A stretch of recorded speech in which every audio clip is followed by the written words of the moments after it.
सबको यथायोग्य नमन। मैं आपके सम्मुख 421 आत्म परिचय लेकर उपस्थित हुआ हूं। इसमें नारद जी भगवान भोलेनाथ को सती के देह त्याग का समाचार कैलाश पर सुनाते हैं। भगवान भोलेनाथ बहुत ही बेहवल हो जाते हैं। इस प्रसंग को हम 10वें अध्याय के श्लोक संख्या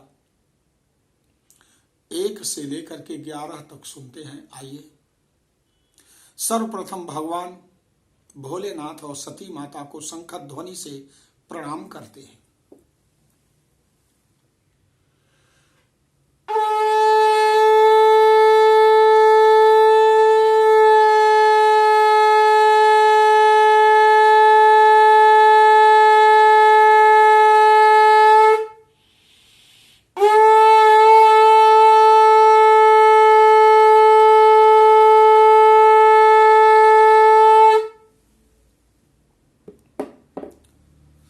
आथ श्री महादेववाच आथयागत्य मुनिश्रेष्ठो नारदो ब्रह्मणः सुतः आसु पूर्णे क्षणं प्रादेवदेवं त्रिलोचनं देवदेव नमस्तुभ्यं नारदो अहं महेश्वर दक्षालयात् समायातो वार्तां त्वं श्रुतवानहि दक्ष यज्ञे गता देवी सती ते प्राणवल्लभा तव निंदाम तथा श्रुत्वा जहौ देहं रुषान्विता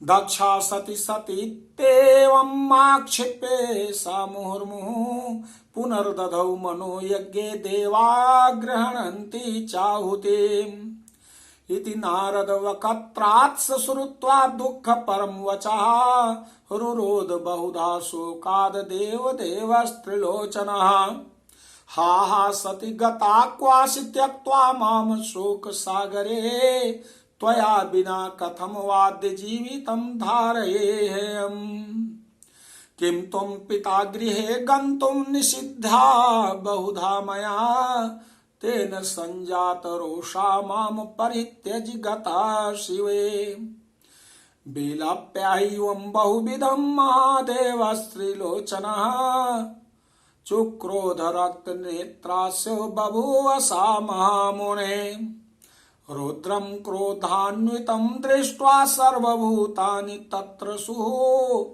क्षुब्धमासी जगत् सर्वं चचाल बहुसुधाभृशाम् अथोर्धो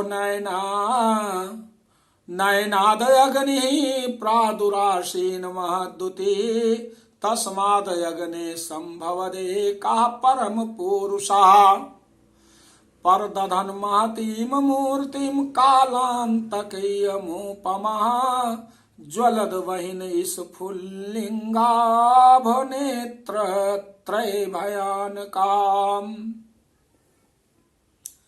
महादेव जी कहते हैं, इसके बाद ब्रह्मा जी के पुत्र मुनिश्रेष्ठ नारद जी वहां कैलाश पर आकर देवाधिदेव त्रिलोचन शिव जी से अश्रुपूरित नेत्रों से कहा, देव देव आपको नमस्कार है महेश्वर। मैं नारद दक्ष प्रजापति के घर से आ रहा हूं। आपने यह समाचार सुना है कि नहीं? आपकी प्राण प्रिया सती दक्ष प्रजापति के यज्ञ में गई हुई थी। वहां आपकी निंदा सुनकर उन्होंने क्रोधित होकर अपना देह त्याग दिया है। दक्ष सती ऐसा बार बार आक्षेप करके पुनः यज्ञ करने में लग गए और देवगण आहुति ग्रहण करने लगे। नारद के मुख से यह महान कष्टकारी बात सुनकर 3 नेत्रों वाले देवाधिदेव शिव ने शोकाकुल होकर बहुत ही तरह से विलाप किया। हा सती, मुझे शोक सागर में छोड़कर तुम कहां चली गई हो? अब मैं तुम्हारे बिना कैसे जीवित रहूंगा? पिता के घर जाने के लिए मैंने तुम्हें अनेक बार समझाया और रोका था। शिवे क्या उसी से रुष्ट होकर तुम मेरा परित्याग करके चली गई हो। महामुने इस प्रकार बहुत तरह से विलाप कर लाल लाल नेत्रों तथा मुख वाले त्रिलोचन महादेव अत्यंत कुपित हो उठे। भगवान रुद्र को कोपाविष्ट देखकर सभी प्राणी भयभीत हो गए। सारा जगत अत्यधिक विक्षुब्ध हो उठा और पृथ्वी डोलने लगी। उनके ऊर्ध्व नेत्र से अत्यंत तेजस्वी अग्नि प्रादुर्भूत हुई और उस अग्नि से एक परम पुरुष उत्पन्न हुआ। विशाल विग्रह धारण करते हुए वह कालांतक यमराज के समान प्रतीत हो रहा था।